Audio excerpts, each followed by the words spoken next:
Hello, Mole Class, and welcome to another episode of Storytime with Mrs. Edwards. We're going to carry on with the witches today. We've actually got more children in today, so we've got 13 children who are going to wave at you. Hello. They're waving. Okay, and I'm going to just start where we left off. And this time, I won't read a bit that I read the day before, which was what I did yesterday. Apologies for that. So, Grandmama, I said. Yes, my darling. Did he really and truly turn into a porpoise? Absolutely, she said. I knew his mother well. She told me all about it. She told me how Leaf the porpoise stayed with them all the afternoon, giving his brothers and sisters rides on his back. They had a wonderful time. Then he waved a flipper at them and swam away, never to be seen again. But Grandmama, I said, how did they know that the porpoise was actually Leaf? He talked to them, my grandmother said. He laughed and joked with them all the time he was giving them rides. But wasn't there a most tremendous fuss when this happened? I asked. Not much, my grandmother said. You must remember that here in Norway we are used to that sort of thing. There are witches everywhere. There's probably one living in your street this very moment. It's time you went to bed. A witch wouldn't come in through the window in the night, would she? I asked, quaking a little. No, my grandmother said. A witch will never do silly things like climbing up drain pipes or breaking into people's houses. You'll be quite safe in a bed. Come along, I'll tuck you in. Another chapter, How to Recognise a Witch. The next evening, after my grandmother had given me my bath, she took me once again into the living room for another story. Tonight, the old woman said, I am going to tell you how to recognise a witch when you see one. Can you always be sure? I asked. No, she said, you can't, and that's the trouble, but you can make a pretty good guess. She was dropping cigar ash all over her lap, and I hoped she wasn't going to catch on fire before she told me how to recognise a witch. In the first place, she said, a real witch is certain always to be wearing gloves when you meet her. Surely not always, I said. What about in the summer when it's hot? Even in the summer, my grandmother said. She has to. Do you want to know why? Why? I said. Because she doesn't have fingernails.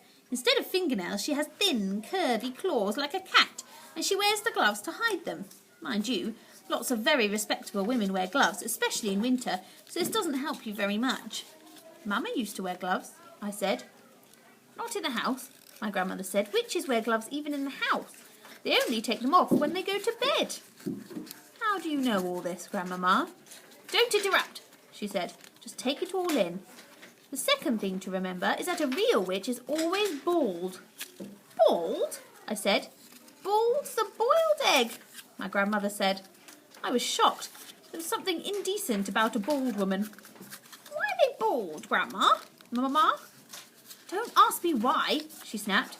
But you can take it from me that not a single hair grows on a witch's head. How horrid. Disgusting, my grandmother said. If she's bald, she'll be easy to spot, I said. Not at all, my grandmother said. A real witch always wears a wig to hide her baldness. She wears a first-class wig, and it is almost impossible to tell a really first-class wig from ordinary hair unless you give it a pull to see if it comes off. Then that's what I'll have to do, I said. Don't be foolish, my grandmother said. You can't go around pulling at the hair of every lady you meet. Even if she is wearing gloves. Just you try it and see what happens. So that doesn't help much either, I said. None of these things is any good on its own, my grandmother said. It's only when you put them all together that they begin to make a little sense. Mind you, my grandmother went on, these wigs do cause a rather serious problem for witches. What problem, Grandmama? They make the scalp itch most terribly, she said. You see, when an actress wears a wig, or if you or I were to wear a wig, we would be putting it on over our own hair. But a witch has to put it on straight onto her naked scalp, and the underneath of a wig is always very rough and scratchy. It sets up a frightful itch on the bald skin. It causes nasty sores on the head.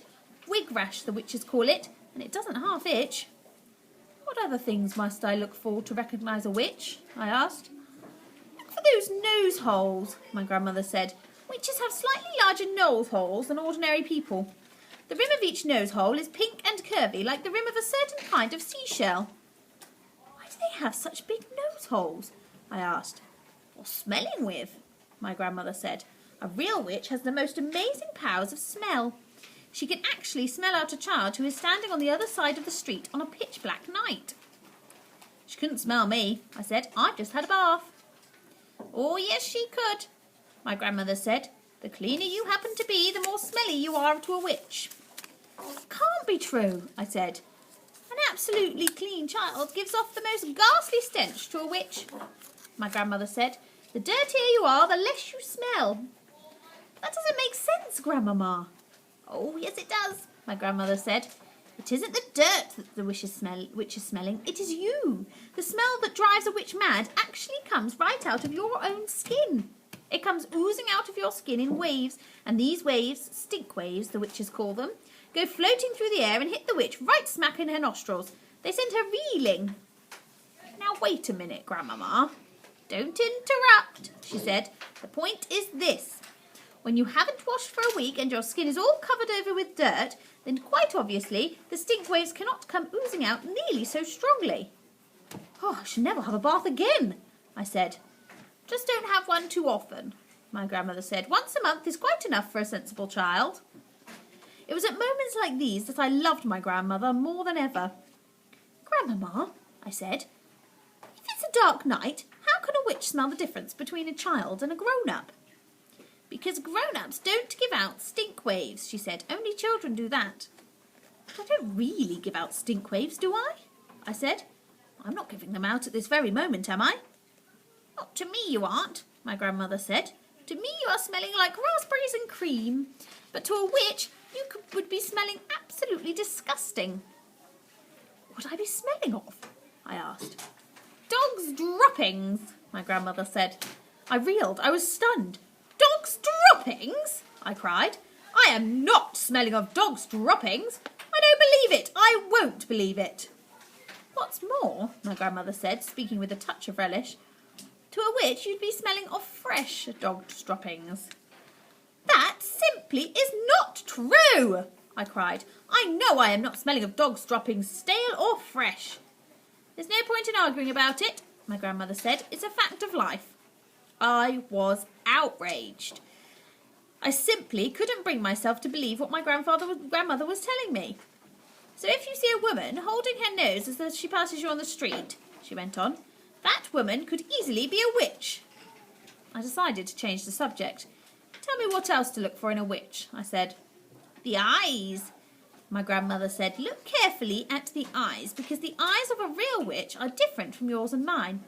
Look in the middle of each eye where there is normally a little black dot. If she's a witch, the black dot will keep changing colour, and you will see fire, and you will see ice dancing right in the very centre of the coloured dot. It will send shivers running all over your skin. My grandmother leaned back in her chair and sucked away contentedly at her foul black cigar. I squatted on the floor, staring up at her, fascinated. She was not smiling. She looked deadly serious. Are there other things? I asked her. Of course there are other things, my grandmother said. You don't seem to understand that witches are not actually women at all. Picture?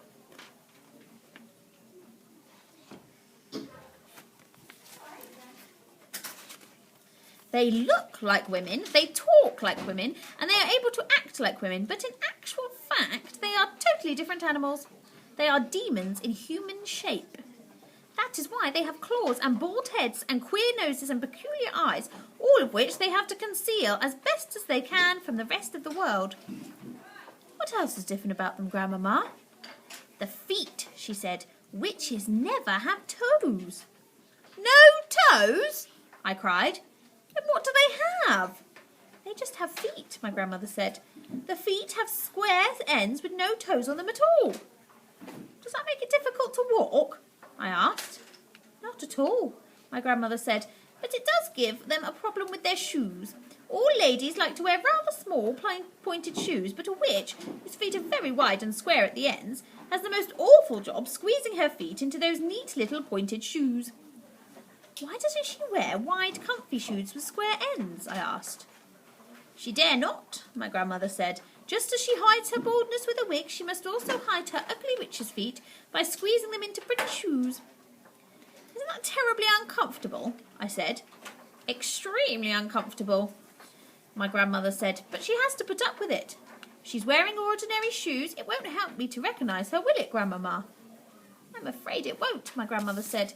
You might possibly see her limping very slightly, but only if you're watching closely. Are those the only differences then, Grandmama? There's one more, my grandmother said. Just one more. We're going to have to stop there. Bit of a cliffhanger. And I'll see you tomorrow for another episode of Storytime with Mrs. Edwards and the Witches. I hope you have a wonderful day, and I'll see you soon. Bye-bye. Bye.